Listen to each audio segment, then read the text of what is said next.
Hey guys, and welcome to the Working Money channel. Why do you think XRP pumped slightly irrational yesterday? Now, this was from yesterday from Utility FTW here on Twitter.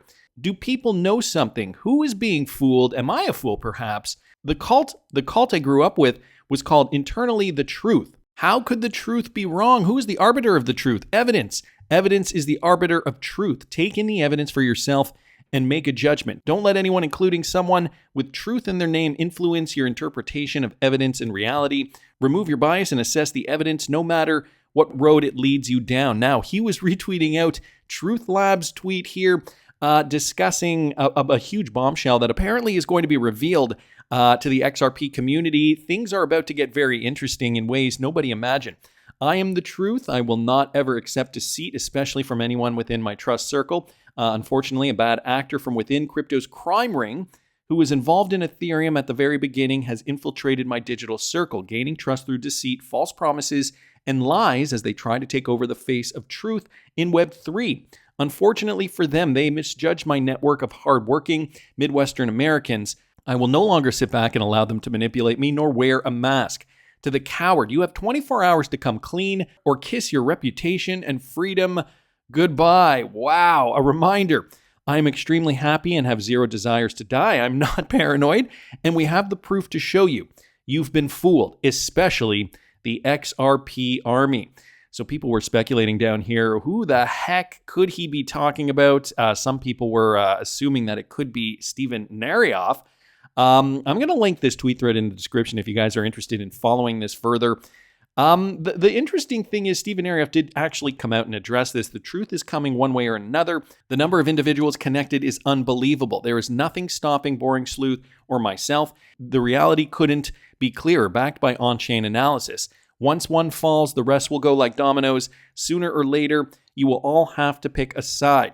One is revealing the truth while the other is obscuring it for personal benefit. So choose carefully. So it does not sound like Steven Narioff is necessarily the one, although maybe he could be doubling down. Who knows?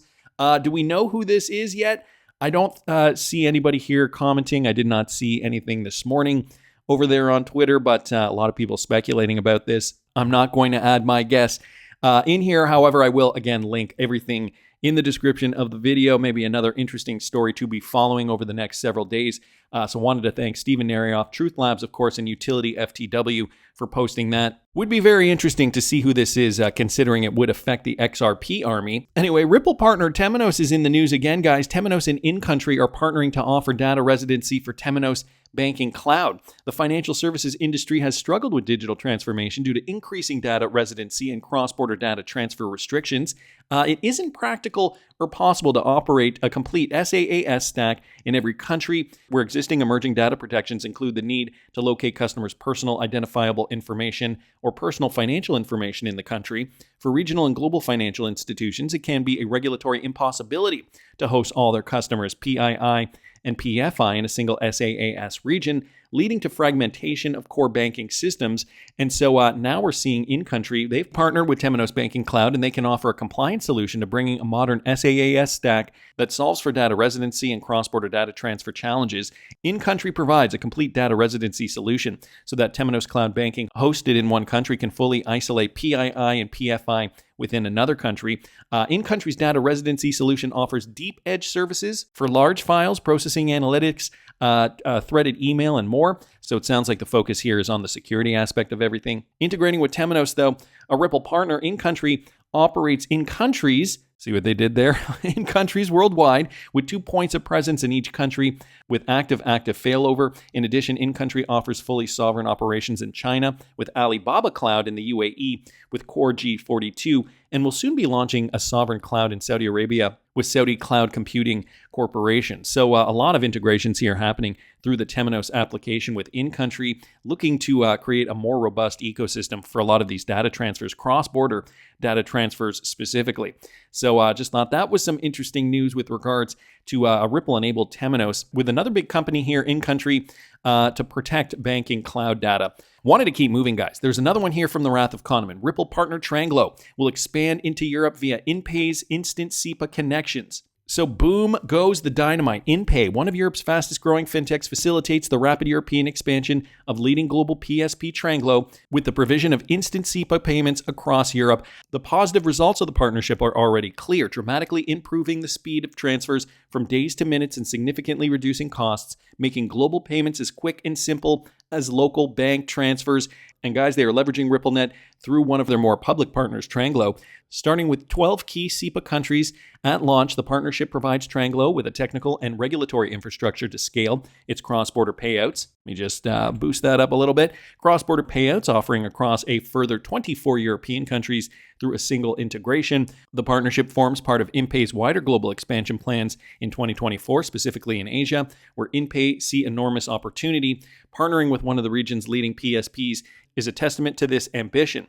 So Thomas Ewell, CEO of Inpay, he did comment, "It is rare to find a company and CEO who share the same values." But that is exactly what we found with Trango. Like Trango, Inpay was formed in 2008 after recognizing a need to make cross-border payments as quick, safe, and secure as domestic bank transfers. This is a significant partnership which not only allows Trango to rapidly scale across Europe, but gives Inpay a key strategic footprint in Asia. So they're seeing, the possibility of a symbiotic relationship here, leveraging Trango for these payments, which does in fact utilize RippleNet and XRP to make these cross-border payments. And so, if they want to make them quick, simple, affordable as regular bank payments, looks like they're on the right path. Regulated by the globally trusted Danish FSA, compliance sits at the core of Inpay's offering, providing the industry-leading risk management and local expertise that Trango sees as mission critical to its global expansion efforts. The partnership allows Trango to offer multi-currency cross-border payments to B2B and B2C customers, so business to business and business to customer customers in the SEPA countries at a lower cost than traditionally through SWIFT. So this is how RippleNet XRP, the XRP ledger, makes its way through Europe through the SEPA connection, guys, now replacing a SWIFT payment. As they say here, the cost through a traditional SWIFT banking transfer is exorbitant compared to the XRP ledger. Through the partnership, the speed of the transaction too for Trango customers has dropped from T+2 to T+0 seconds. And guys, not only that, it sounds as though they are making it law. This one coming from Anders here with regards to this same story. Sounds good. A new law will be implemented in the EU where payment service providers will have to offer instant payments. So think about that for a second. If it's the law to offer instant payments, well, all these companies are going to have to, run on RippleNet or one of the Ripple extended customers like Trango in order to fulfill these payment legalities, I guess, at this point. So it'll have to be at the same price as a regular credit transfer. So over time, the last mile problem should disappear when sending a transfer in the EU. From that document down here, so under the provisionally agreed rules, payment service providers such as banks, which provide standard credit transfers in euros, will also be required to transfer, or rather to offer the service of sending and receiving instant payments in euros. The charges that apply, if any, must not be higher than the charges that apply for standard credit transfers. So keeping them honest, making it now a law that these payments have to be affordable, no more than the typical transfer. So some great news here from both the Wrath of Kahneman and Anders on Twitter. Wanted to thank them both for bringing that to our attention. And some more Temos news, guys, too, coming out of the Philippines this time. Philippines' Metro Bank has selected Temos to advance its wealth management business. Temos today announced that Metropolitan Bank and Trust Corporation, or Metro Bank, one of the Philippines' largest banks, has partnered with Temos to collaborate with the Better Worlds program to implement Temos Wealth, strengthening the bank's dominant position in the highly competitive wealth management industry. This move further cements Metro Bank's mark as a preferred partner of high net worth and ultra high net worth clients. Known for its dynamic and holistic approach towards wealth management, Metro Bank has been recognized as best in class and was recently awarded the Asia Money Award in 2023 for Best Domestic Private Bank in the Philippines for the second consecutive year in a row. With Temos Wealth, Metro Bank gains access to the latest Temos digital banking capabilities such as wealth analytics with embedded responsible AI, digital onboarding capabilities, and self-service functionality, including robo-advisory and goal-based planning.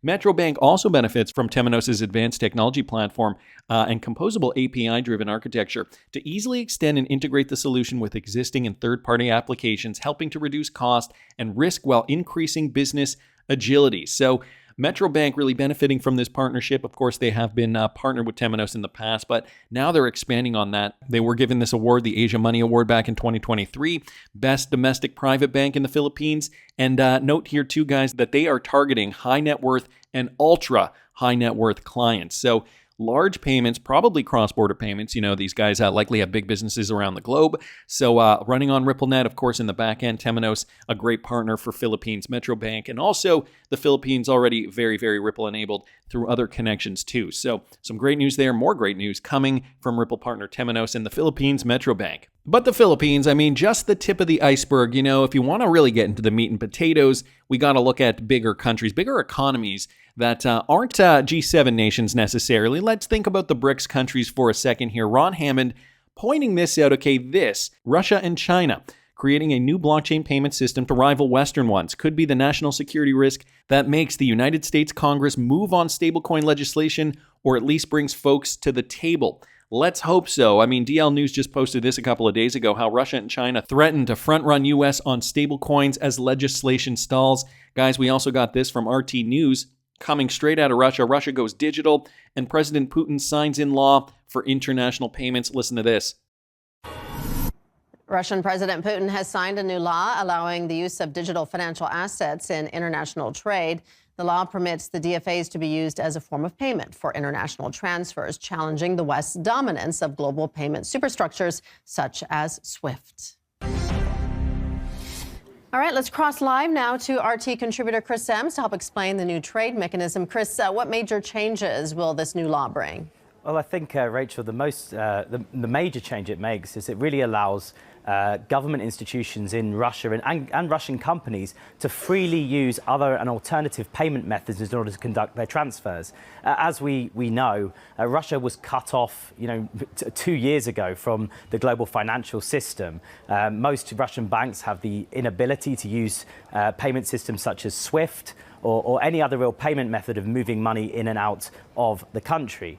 Now, with this law passing, it means that other methods can be used, such as cryptocurrencies, for example, which is what I'm a strong advocate of, to move money instantly from one country to another. So it's quite significant, really, because it basically breaks down all of the barriers that the Russian economy had to trade in terms of payments. The chairman of the Russian State Duma's Financial Markets Committee pointed out that the use of digital financial assets will help protect trade with friendly nations from the pressures of sanctions. So how exactly does that work? Yeah, it's a really great question, Rachel. So how that works essentially is if we're using alternative payment methods such as cryptocurrencies, for example, or sovereign-based coins like the digital Russian ruble, for example, what that does is those systems are, in a sense, a black box to other nations from seeing those transactions. For example, if we were to perform a SWIFT transfer, so if I was to send you rubles or dollars using SWIFT, it's very, very probable that the United States, for example, would be able to see all of those transaction flows, to see who I'm paying and who is being paid by me. And that's where we've seen a lot of these sanctions come into place on companies abroad that have been trading with Russian companies. That will disappear now if these alternative digital financial assets are used as payments instead of the traditional payment form. So back to that whole idea, if the United States can use SWIFT to, basically see exactly what other countries are doing, how much money they're sending, what they're trading, and if it's in US dollars, that puts countries like Russia and China at a disadvantage. But considering now we're seeing news that, the stablecoin regulations, they're still on the table in the US, but Russia and China can threaten this by front-running the U.S. on stablecoins. This is putting them at an advantage considering there's already law now saying digital assets can be used in foreign trade. So that now brings me to this, guys, a great video here I saw from Crypto Hulk on the X platform. Breaking: Russian rubles backed by Ripple XRP for payments. Are we seeing something, a timeline here too? He puts October 1st, 2024. Now, I wanted to go over some of this, okay? This was just from March 10th, 2024, so only 3 days ago. Major Russian companies will be forced to accept digital ruble in payments. So not only is Russia, allowing for all kinds of digital assets to be used in trade, they're also saying now that Russian companies, will have to accept a digital ruble for payments as of October 2026. As per the news agency Interfax, smaller firms will likely have to follow suit and accept the CBDC by October 2027. So there are a lot of dates actually in this report here. Major Russian companies obliged to accept the digital ruble. Interfax said sources familiar with the situation confirmed that government and central bank officials want to amend the nation's law on the protection of consumer rights. The source also claimed that the first batch of firms would comprise vendors, including data and service providers, with an annual revenue of about $330,000. And then down here it says, in the bank's own words, SBP allows individuals to instantly transfer funds to each other using mobile phones for payments. So larger firms will need to adopt the SPB by October 1st of this year. So that would be 2024. Medium-sized companies will be given until October 1st, 2025. So these new rules are coming into effect, on top of which Russia is now saying digital assets for use in trade, definitely a go-ahead. They could be front-running the U.S. on stablecoin regulation. And guys, not only that, I don't know if you remember. Here, let me scroll through this video here. I found this on the Crypto Hulk's TikTok here. A list of all these XRP addresses, and a lot of these have to do with foreign nations and Ripple addresses. So Ripple trade in Japan. You guys can see here, there's some Bitstamp addresses, CoinX, so from different exchanges. But a lot of these pairings are for example, the Australian dollar right in here. And if I keep scrolling over here, you guys can see there's Ripple China and Ripple Russia, Ripple RU over here. So as I was doing some more research, Ripple RU was transacting in the cryptocurrency ZPR. I don't know if you can see that in there. Here's Ripple RU. And one ZPR right over here is equivalent to 1 ruble, okay? 1 Russian ruble. But I did some more research on the ZPR, couldn't find anything. The ZPR is a cryptocurrency and operates on the Ethereum blockchain. ZPR has a current supply of this. So basically it just gives us the just the basic information here. That's how much is in circulation. And the last known price is 0.000083 USD and up over 0% in the last 24 hours. But it does not look like there's a lot of information here from CoinMarketCap. Could not find anything there. Nevertheless, it is stated here 1 ZPR equals 1 Russian ruble. And I don't know if you guys remember this big bombshell, one that King Solomon found back a couple of years ago now, I think. Foreign and Russian experience of blockchain digitization by central banks, financial, and technology companies. At this point in time, okay, this was from back in 2018, and this report was from 2020. Okay, the Ural Federal University in Russia, they did find out that Russia had been trialing XRP back in 2018. The system technology assumed that the settlement participants had special accounts opened in national payment systems and addresses in the Ripple network. So could this have been something connected with this old RippleRU.com webpage? 1 ZPR equals 1 ruble? Could this been like a test cryptocurrency to see if they could transact in rubles on the XRP ledger? Again, this was from back in 2018. Reflection of operations in national payment systems could be performed both after each transfer and at the end of the trading day or at certain intervals. Based on the research results, it was concluded that the Ripple platform can be considered as a basis for starting work on creating a system of cross-border settlements provided by the following organizational, legal, and technical issues are resolved. And so the issues they discuss here, the use of XRP transfers or equivalent of fiat currencies issued by each participant, so the national bank, determination of a mechanism for reconciling balances between the accounts of Ripple participants and the national payment system, use of embedded cryptographic solutions on the Ripple network, development of a procedure for determining cross rates for the international currency of Ripple XRP when deciding to use XRP in interstate settlements, and also maintaining correspondent directories between the addresses of the accounts of Ripple Network's participants and the accounts of the banks they serve in national payment systems. So a very in-depth analysis here. Again, this was the first half of 2018. The Bank of Russia, the Novosibirsk Bank, and their innovative laboratory. I will link this in the description of the video if you guys are interested. I also did a search for that XRP address. And by and large, I did not see much here. There are a few transactions that were of note from back in 2023, 56,000 XRP. But guys, take a look down here. I just wanted to bring your attention to this one down here, ZPR, so the equivalent of 1 Russian ruble from back in February of 2022. 1 billion ZPRs were transferred at this particular time. We've got the hash transaction address there. So is there something to this, guys? Will we be seeing more Russian rubles running over the Ripple network in the form of ZPR? Or maybe now that they have, or rather are introducing stablecoin legislation, companies now accepting the digital ruble, could we see more transactions running over the XRP ledger? I don't know, but things are looking very, very interesting. That's just my opinion, but I want to hear what you guys think. Please subscribe to the channel if you haven't already. Like the video if you like the content I'm providing. I always love hearing your comments. See you in the next one, guys.